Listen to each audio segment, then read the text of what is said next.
The title of my talk is Finding Your Light and Letting It Shine. And I guess what I would like to do today is a couple of things. I'd like to share with you my story and my personal journey of finding my light and why I think it's important to, once we start to articulate our sense of self and find our light, to share it with others.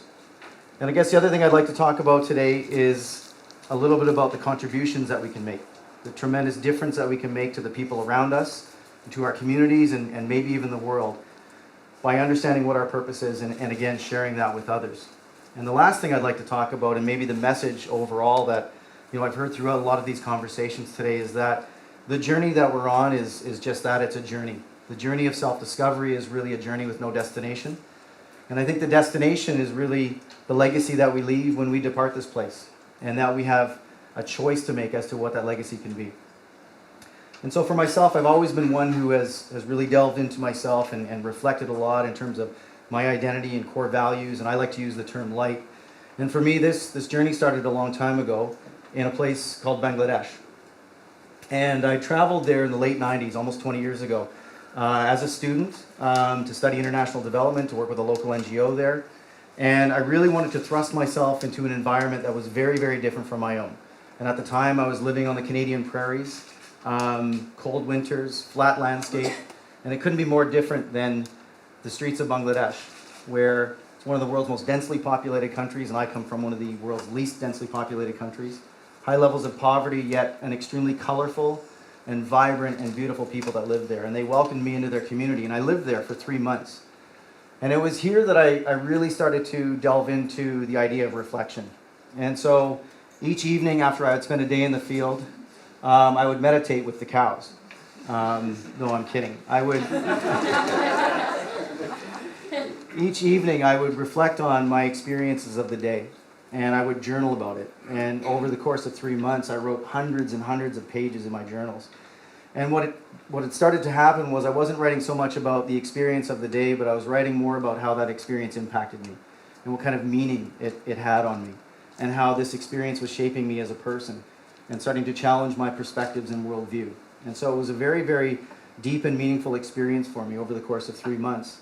And what I discovered when I walked away was that this was shaping me, and I wanted to do more of this. And I also discovered a deep desire to share this kind of experience with others. It was really important for me to say to myself, this was great for me, this impacted me, it changed me as a person, I want to do more of this, but I think other people would find value in this experience as well. I think these kinds of experiences are transformational. I want to share that with others. And it was through this that over the course of the last 20 years, I've created experiential learning programs in my own country of Canada, but in places like El Salvador and Bangladesh and Costa Rica and Ecuador.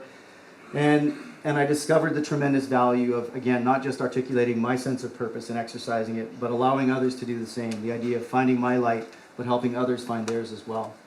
And I discovered by thrusting myself into these experiences that were very foreign from my own and pulling myself out of my comfort zone, that a couple things needed to happen to truly enhance and maximize that experience for me. And that was number one, I had to be open. And I would encourage those that were on this journey with me to be open, and not just open to a different landscape or to different food, but I think most importantly to be open to conversations that challenge our perspective, to be open to a worldview that might be different from your own, and to be uncomfortable with that, but to be okay with that discomfort. And I think the second thing that I challenge people to do is to be aware. Eyes and ears wide open, but more importantly, hearts and minds wide open. And to experience and savor everything that these experiences could bring. And it's, again, the sights and the sounds and the smells and the conversations and the magic that happens around us all the time. And I've got to experience that here today, of observing people interacting in the community here in Paderborn. It's been amazing to watch the energy and the life that exists here. And so I do that, and that's what I've always done. And throughout these experiences over the course of the last 20 years, I would add a methodology, if you will, to this approach. And so I would experience something, reflect on it, interpret its meaning for myself, and then from there I would write about it.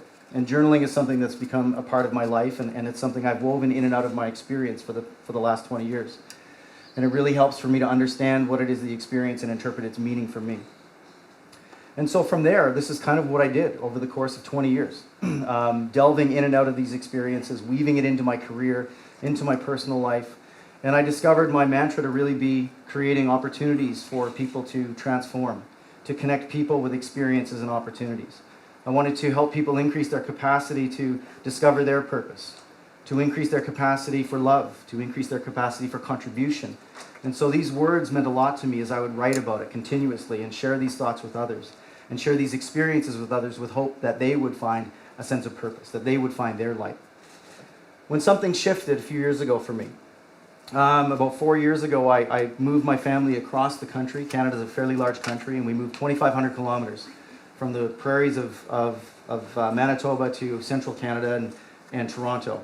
And it's our largest populated area within our country. And I did this to pursue my career aspirations. I wanted to challenge myself. I wanted to do something different. And I joined a company that was extremely successful.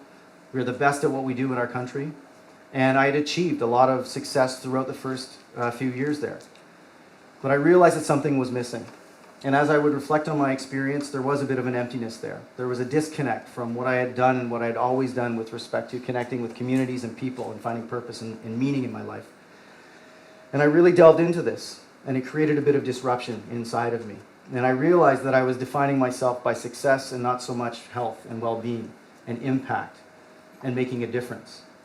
And this impacted me significantly as I started to reflect on this experience and this journey that I was on now. When over the course of the past 12 months, something drastically took me past that tipping point of reflection. I had lost two really, really good friends, one I hadn't seen for years and one I was still very close to. And while I'd experienced loss before of family members and others in my life, this was different because of what they represented. They represented community and contribution and connection to people. And it made me ask questions of myself that why had I diverged from my path to pursue success as opposed to connection and community. And then personally, I had some minor health issues, nothing life-threatening, but enough to make me step back and ask some serious questions about the choices I was making with respect to my lifestyle. And was I being successful at the expense of my own health and well-being, physical, mental, and emotional? And it created this strong sense of disruption. And I was uncomfortable with myself. And it was very similar to the way I felt 20 years ago in Bangladesh. I'd become a bit of a stranger in my own land and more appropriately a stranger in my own head. And so this impacted me. And so I went back to reflecting further on the experience. And what I realized was that I wasn't so much on a journey of discovering who I am, I was now on a new journey of discovering who I am not. And this had a profound effect on me. So I went back to the thing that I'd always known, and I went back to journaling. And I went back to writing a lot. And I went back to the approach of saying, I need to be open to the experience that I'm engaging in right now and ask myself some serious questions and be honest with myself. I had to go back to that sense of awareness of everything that was around me. All of the signs, all of the messages that were around me, and I'd put the blinders on because I was focusing on outcomes and not the process. I was focusing on being successful and not so much the meaning behind what it is that I was doing. And everything kept bringing me back to those things that I had begun to articulate 20 years ago around the sense of connection, a sense of community. My mantra being connecting people with opportunities and experiences. My mantra of creating transformational experiences that increase people's capacity to find purpose in their life. And it kept coming back to this. And so as I wrote and I wrote and I wrote, something hit me. And it was the idea to create something as an expression. I wanted to make a declaration as to this is who I am and this is what I do. Regardless of what my title is in my career, regardless of anything else related to that, this was my ultimate expression of who I am as a person. And so instead of dipping my toe in the water of this, I wanted to make this declaration as to who I am every single day of my life. And so I created something called Unum. And Unum is a Latin word that means one. And the simplicity of the concept, and for myself and getting back to my core, was really about one person making a difference. One person making a good contribution to another. And simple as that. And our mantra is one cause and one community. And it's very open and very fluid. And so as this idea began to evolve inside of me, and I had the ability and the opportunity to express myself through this, it really started to flourish. And like everything else in my life, as long as I focused on the process and not an end product, as long as I didn't define it as something, as a goal or an experience, as long as I didn't define it in a way that allowed others to define it for me, as long as I stayed true to my sense of purpose, the idea continued to flourish. And it was at about this time that I had read a book called Tribes by Seth Godin. He's one of my most favorite authors, and he's very simple, honest approach in his language. And the book Tribes is really about people seeking out a movement. And it's about people wanting more than a goal or success or outcomes. It's about meaning and purpose, and it's about the journey. It's about wanting to believe in something as opposed to blindly following something. And we've heard some of these themes earlier today, and I found that very interesting. And so as I read this book, it really resonated with me. I felt connected to the words that were on the pages. And what it really spoke to was the fact that I felt I was creating a bit of a movement. And if the movement was just me and one other, that was okay. But it was at this point that I reached out to, and I created something called the Munem Society. And I thought, let's create a movement here. Let's do something special that others can share in this journey that is Munem. And the idea that one person with one idea, with one contribution and one simple act of kindness can make a significant difference in the lives of others. And so the Munem Society was born out of this as an extension of the Munem concept. And I reached out to 7 people from all over the world and asked them to join me on this journey.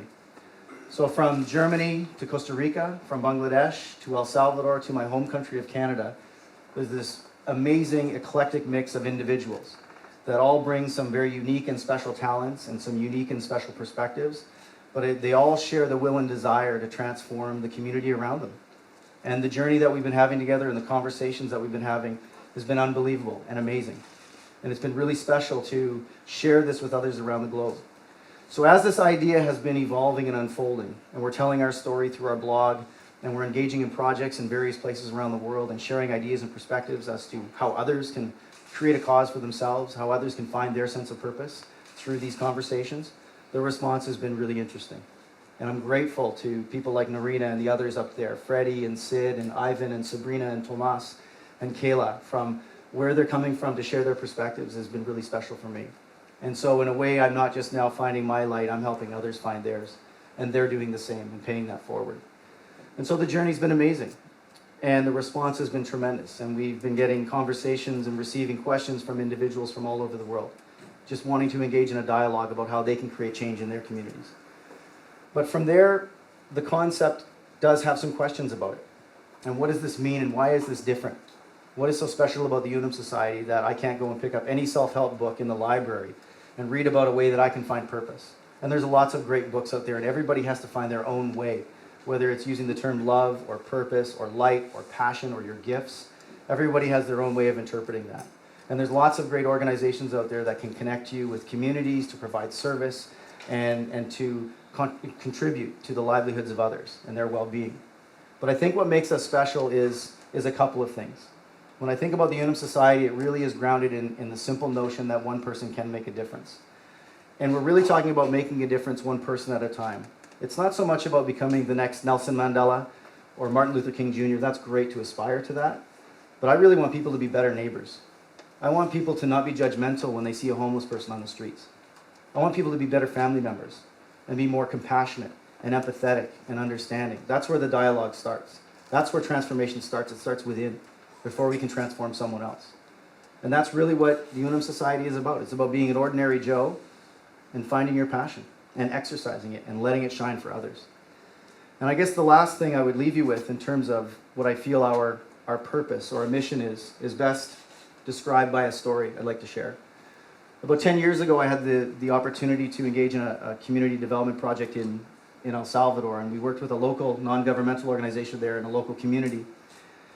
And the community had asked to have some support in creating a pathway to their water source. And in their community, where 88 families live on the side of a mountain, their water source was at the base of the mountain. There was a spring into the stream.